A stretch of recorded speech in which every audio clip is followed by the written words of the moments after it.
birthday. Ay, na yung Hala, pala, oh. kawawa naman to. Kaya na picturean ko, Tang ina. Post mo na agad ka. Huwag mo i-post! Hala. Kaya niya ako nung una. Hi, mabuhay! At gising na nga po ang babaeng alipin ng salapi. Another day, another ngarag na buhok na naman ang ating gagawin. May walk-in client nga pala tayong parating today.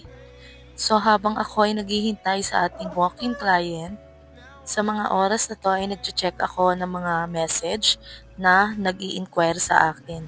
Pwedeng-pwede nga rin po pala tayong magpa-home service.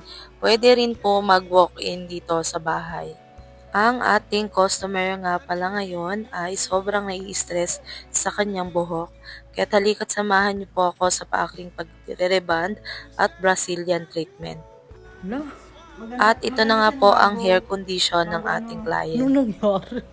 Sitsi. Ayaw mo lang, isa na mag-ititsi. Sitsi eh. Hala. Ayan o, tanga, maganda yan nung una. Ayan o. Tigas. Oh, ganda yan o. Oo nga. Before and after, ano ba ginawa dyan? Hala. Naligo kasi ako sa poso, kaya na ngayon. Hindi yun ganon. Ewan sa putang ina niya. At nakita nyo naman kung gaano ka-stress na stress ang ating client today mga mi.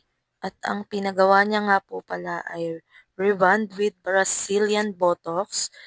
Makikita nyo na medyo nag-straighten na ang kanyang hair. At ito na nga po ang kinalabasan ng ating rebond with Brazilian Botox.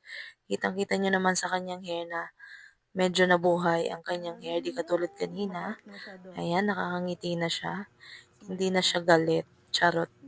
Ayan.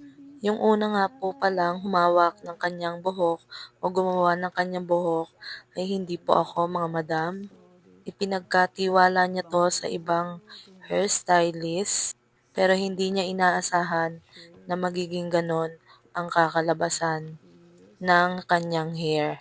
Kaya nga ginawa ko lahat ng paraan para maiayos ko ang kanyang buhok. 11 PM na nga kami dito natapos mga madam. At sulit naman, sobrang tuwan-tuwa siya. Ayan, sa mga gusto magpa-schedule dyan, PM lang sa ating Facebook page or mag-call and text kayo sa aking contact number.